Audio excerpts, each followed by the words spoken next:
Woudpoels Fanclubdag. Tweede Oktoberfest, groot succes. Het is vandaag 29 oktober. Dit is het Pelemaasjournaal. Vanochtend werd het startsein voor de actie Kierstandhouder gegeven. In het kader van deze actie krijgen 650 inwoners uit de gemeente Venray een gratis kierstandhouder gemonteerd. Burgemeester Hans Gillissen bevestigde het eerste exemplaar bij mevrouw Spreeuwenberg in IJsselstein. Met een kierstandhouder opent de deur niet verder dan een tiental centimeters. Voldoende om te zien of er een ongewenste gast voor de deur staat. De actie is onderdeel van het project Waak voor Inbraak, dat tot doel heeft woninginbraken en overvallen te voorkomen. Vooral in de kerkdorpen IJsselstein, Leunen, Oerlo en Kasterij komt dit relatief veel voor. Via de website waakvoorinbraak.nl kunt u een gratis preventiepakket aanvragen. Wielrenner Wout Poels uit Blitterswijk zit weer op de fiets.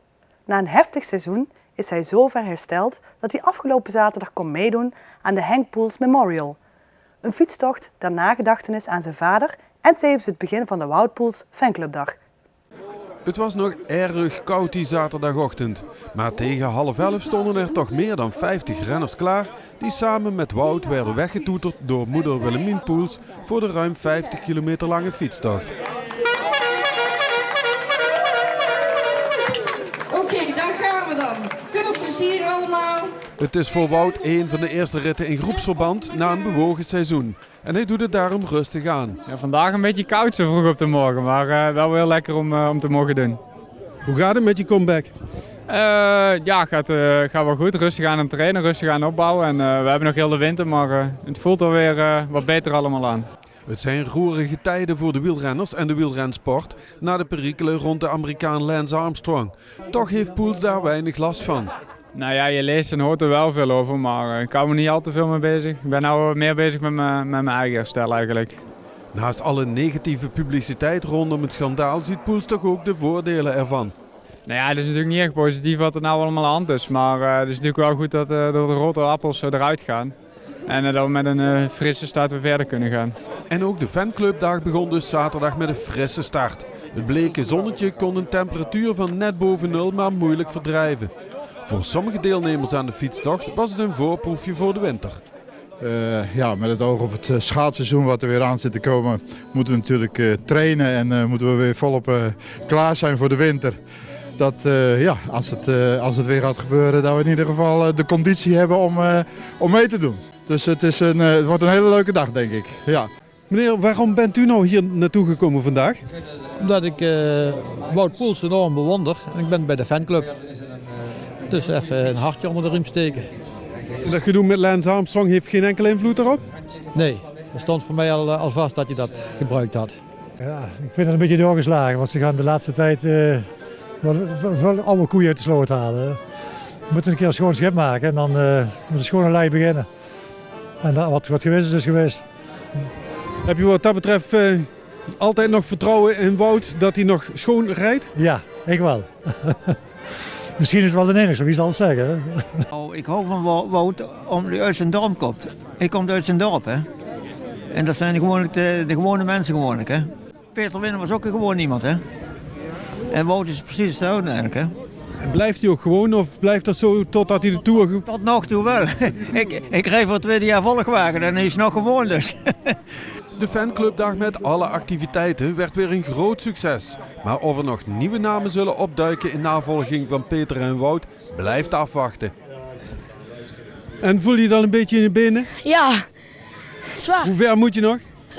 300 meter. Ga je winnen? Nee. Misschien. Doe je best. Ja.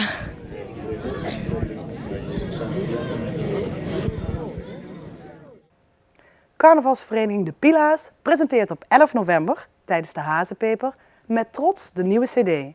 De 4 winnende liedjes zijn dit jaar een mix van gevoelige ballads en knallende meezingers.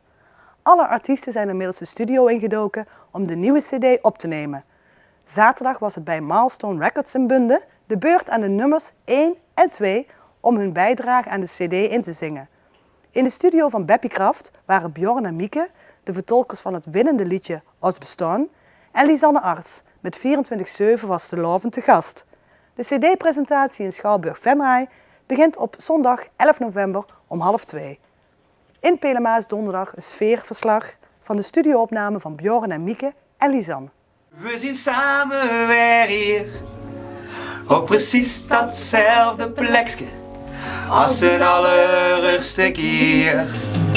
Nooit, nee nooit, wil ik ook te gaan. Nooit, nee nooit, zullen we dit overslaan. Dit weekend stond het Sint-Anna-terrein in het teken van het Oktoberfest Venray. Veel mensen hadden hun lederhozen en dierdeljurkjes uit de kast gehaald om te kunnen sjoenkelen op de Duitse slagermuziek. Vorig jaar werd het Oktoberfest voor het eerst georganiseerd.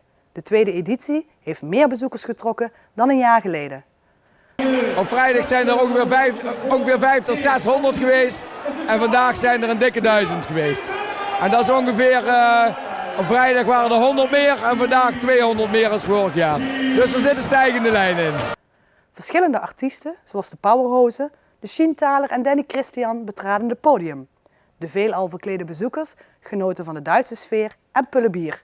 Door het succes kijkt de organisatie al uit naar een vervolg. Ja, zoals het nu gaat zullen we graag volgend jaar weer het Oktoberfest gaan organiseren. En waarschijnlijk komt de zondag er dan ook wel bij. Dus volgend jaar weer? Als dat ons ligt wel en als we op deze locatie mogen blijven. En anders moeten we naar een andere locatie gaan zoeken dus.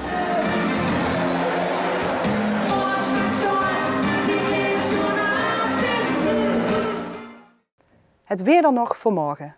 Overdag is het bewolkt en voornamelijk 's ochtends zijn er perioden met motregen. In de namiddag en avond wordt het overwegend droog. De middagtemperatuur is 10 graden. Woensdag wordt het vrij droog en zonnig met een temperatuur van 12 graden. Tot zover dit Pelemaasjournaal. Tips kunt u mailen naar de redactie. Deze uitzending wordt herhaald tot en met dinsdag 12 uur 's middags. Dinsdagavond om 7 uur is de eerstvolgende nieuwe uitzending. Fijne avond nog.